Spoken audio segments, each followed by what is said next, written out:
Assalamualaikum warahmatullahi wabarakatuh. Kami dari kelompok 1 akan menjelaskan materi mengenali, menyadari, menghargai keragaman identitas. Sebelum memasuki presentasi, izinkan kami memperkenalkan diri kami masing-masing. Pertama, saya Gaiza Novaliandri. Saya Dinda Aisyah. Saya Cindy Anggreni. Saya Eman Aldrik. Saya Maximilian Emilio Censiga. Saya Muhammad Aizan Nabil Andriko. Saya Priscilla Berlian Angkola. Untuk materi tentang mengenali keragaman identitas akan dijelaskan oleh Edmund dan Max.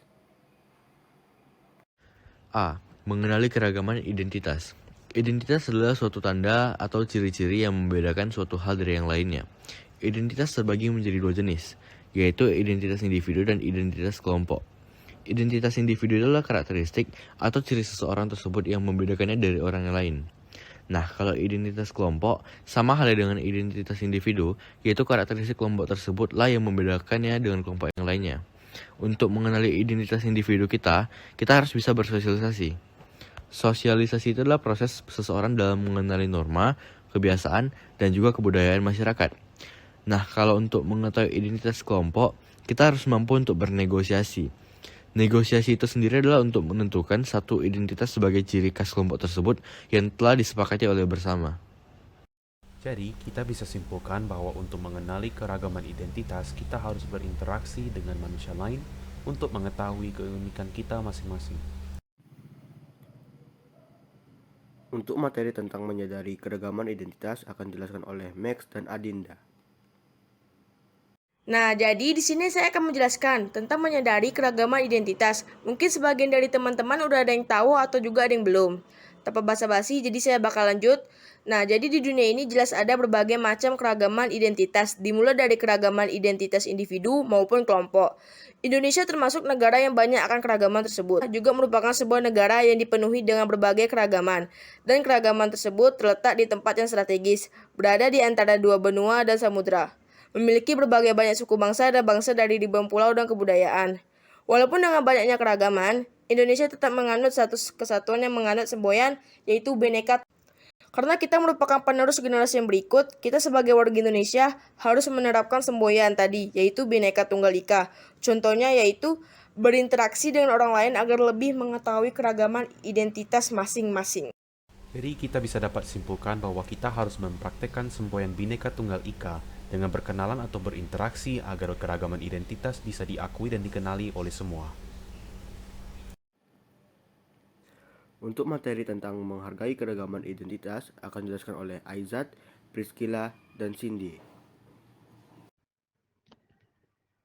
Menghargai keragaman identitas.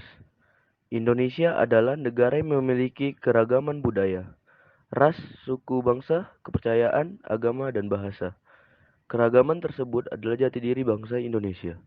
Indonesia adalah negara yang memiliki dua identitas sekaligus, yaitu identitas primordial dan identitas nasional.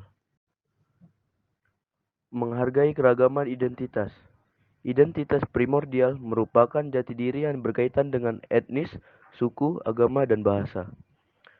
Primordialisme bisa disebabkan oleh beberapa faktor, seperti pertama, adanya sesuatu yang dianggap istimewa dalam suatu kelompok, seperti agama, budaya, dan suku. Dua, adanya suatu sikap untuk mempertahankan keutuhan suatu kelompok dari ancaman luar. Yang ketiga, adanya nilai yang berkaitan dengan sistem keyakinan seperti nilai-nilai agama. Primordialisme dikelompokkan menjadi 3 jenis, yaitu 1. Primordialisme suku, 2. Primordialisme agama, 3. Primordialisme kedaerahan. Adanya sikap primordialisme akan menimbulkan dampak positif dan negatif.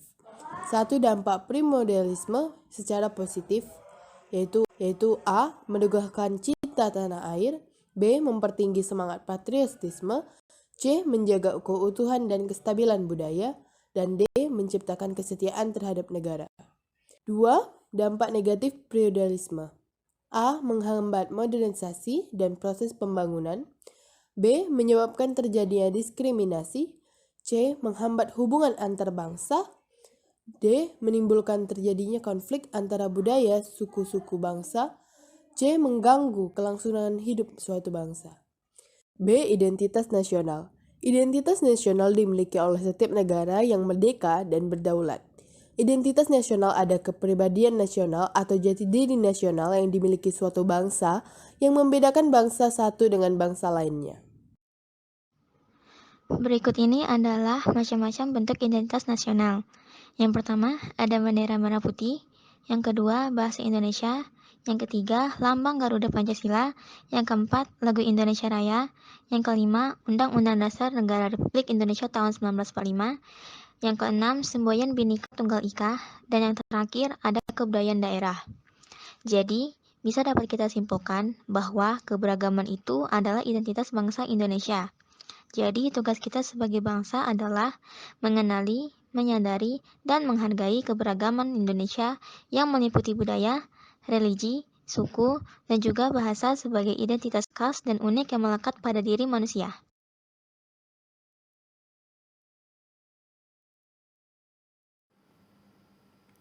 Sekian presentasi dari kami. Mohon maaf jika ada kesalahan. Wassalamualaikum warahmatullahi wabarakatuh.